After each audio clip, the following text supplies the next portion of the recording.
Hey guys, for today's video, I will be covering Ayaka's kit as well as everything you need for her to reach her full potential. I'll cover what artifacts to use, what weapons to use, and what teams to use. I will also be providing summarized explanations for every category and timestamps for where to find these summaries in case you would prefer a quick and simple explanation rather than a lengthy but detailed explanation. Starting off with her kit, we got her skill, which does a decent amount of AoE cryo damage. Her sprint infuses her attacks with cryo, and her ultimate is a powerful but expensive blast of wind that does an insane amount of damage. Though I should mention that it is a bit difficult to hit if the enemy is constantly moving around. Her first passive states that normal and charge attacks get a 30% damage buff when using her skill, and her other passive states that she recovers 10 stamina and gets an 18% cryo damage bonus when using her sprint to apply cryo to an opponent. In short, Ayaka's main damage comes from using her hard to hit and expensive but powerful ultimate. She also deals a decent amount of damage through her charge attacks by using her skill to increase her charge attack damage and by sprinting to infuse her attacks with cryo. For her artifacts, you're gonna want the Blizzard Strayer set because it gives her a 15% cryo damage bonus, 20% crit rate if the opponent is inflicted with cryo, and 20% more crit rate if the opponent is frozen. For her main stats, you're gonna want attack percentage on her sands, cryo damage bonus on her goblet, and crit damage on her circlet. For her substats, you're gonna want crit rate and crit damage, attack percentage, and energy recharge. Keep in mind that these stats are a broad generalization that can be altered depending on your needs because Ayaka wants a good balance between crit stats and attack percentage. For example, if your Ayaka has a lot of crit damage and crit rate substats but has no attack percentage on them, an attack percentage circlet would oftentimes do better than a crit rate or crit damage circlet. In short, you want the Blizzard Strayer set with a good balance of crit rate, crit damage, and attack percentage, while also having a good amount of energy recharge for her expensive ultimate.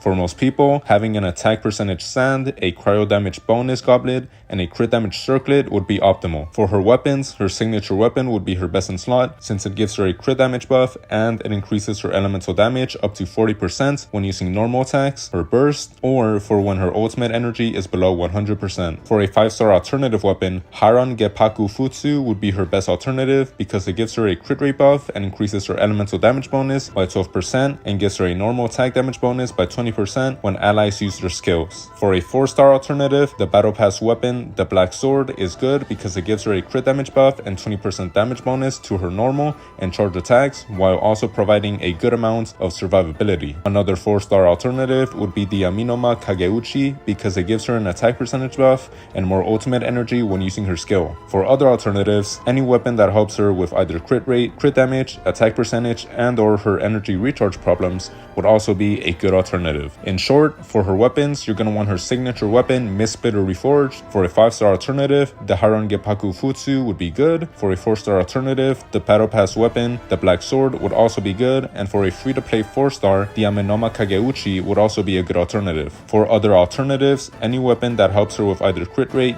crit damage, attack percentage, and or her energy recharge problems would also be a good alternative. For her teams, she's going to want to trigger the freeze reaction so that she can make use of her artifact. Because of this, she's going to want a Hydro Applicator and 2 flex slots. For example, you can run her with either Chinchuo, Yelan, Furina, or Kokomi, along with Cylonen, Kazuha, Sucrose, Zhongli, Bennett, Chunha, or most importantly, Escoffier, the character that has made her meta again. Now, keep in mind that Escoffier makes it so that Ayaka can only be ran with Hydro and Cryo, in which case you have to run 3 Hydro or Cryo characters on your team alongside Ayaka, or you can run 3 Hydro or Cryo characters with Ayaka included, along with another flex slot support. In short, for her teams, Ayaka needs to trigger the freeze reaction. Because of this, she's gonna want a Hydro Applicator and 2 other supports. With Escoffier, she's gonna want only Hydro and Cryo characters on the team, but you can afford to substitute one of them with another support if you don't have a full team's worth of Hydro or Cryo supports.